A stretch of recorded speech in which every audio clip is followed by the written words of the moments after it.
Well, hello, everyone. My name is Chris Barton, And I'm Jennifer Ziegler. and we both write books for young people, and we love talking with other authors who write books for young people about the dedications in their books. That's what this one's dedicated to is all about. And today we were talking with our friend Jennifer L. Holm about her new book, The Lion of Mars. Hello, Jenny. How are you doing? Hi guys. Thanks for having me. Oh, we're so glad to have you here. We wish it could be in person, but this is the best thing. Would you mind reading aloud to us and our listeners? Would you mind reading the dedication, your new book? Sure. So the new book is called The Lion of Mars. And here's my dedication. It says, to my cat-loving son and his sister, whose first word was rock. And of course, to my husband, who applied to be an astronaut. See you on Mars. I love it, especially because I think my third word was rock or walk. So, could you talk a little bit about why it's dedicated to these lovely people? But and also as a follow-up question, is this the first time you dedicated to family members, or is this repeat for? No. So yeah, my family, they've had several books dedicated to them. My husband had books dedicated to him before we had kids, of course. And then my kids have had a couple of books dedicated to them, usually one at a time. This is the first time the whole crew got into it. Probably because they all had a little something to do with this book. So my husband is a huge fan of space, and some of his excitement about space got me excited about it too. And we kind of have a running argument in our family about going to Mars. He says he would go. He couldn't wait to go and live on Mars. And I always say, I don't think I'd want to go because I'll miss like water and trees and an atmosphere that you can breathe. Little things. And he loves space. He actually did apply to be an astronaut.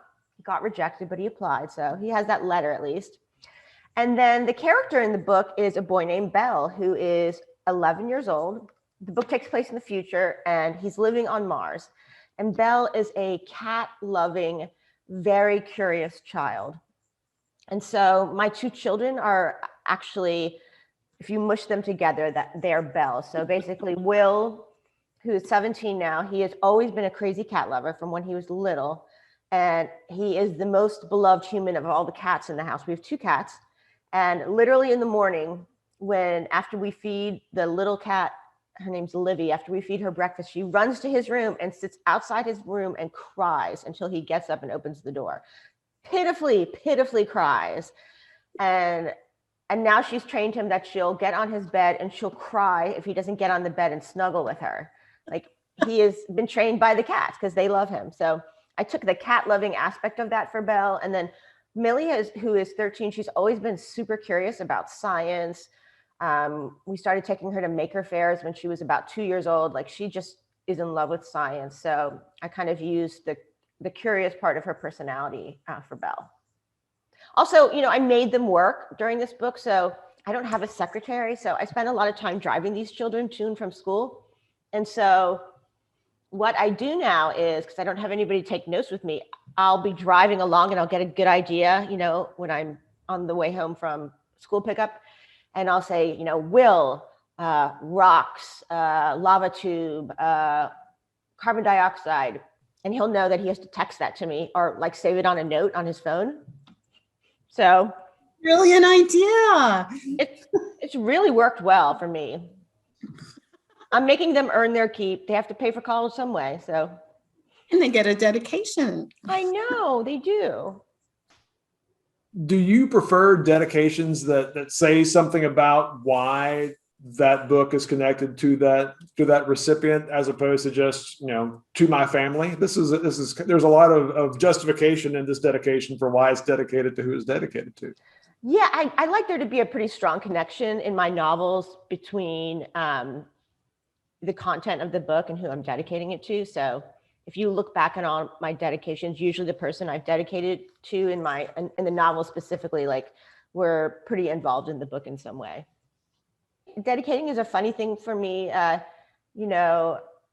because Matt and I have done like 20 Baby Mouse books and 8 or 9 Squish books, and then all these Sunny books. So we kind of ran through the entire family.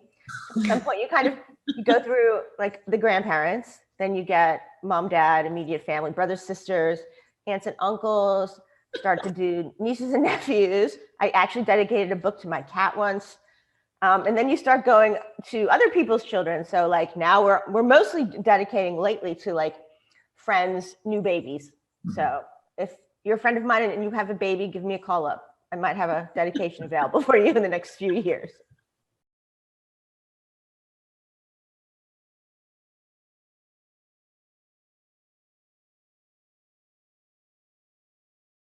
Do you think personally, like during these pandemic times, that this makes writers more likely or less likely to dedicate books to people that they're living under the same roof with?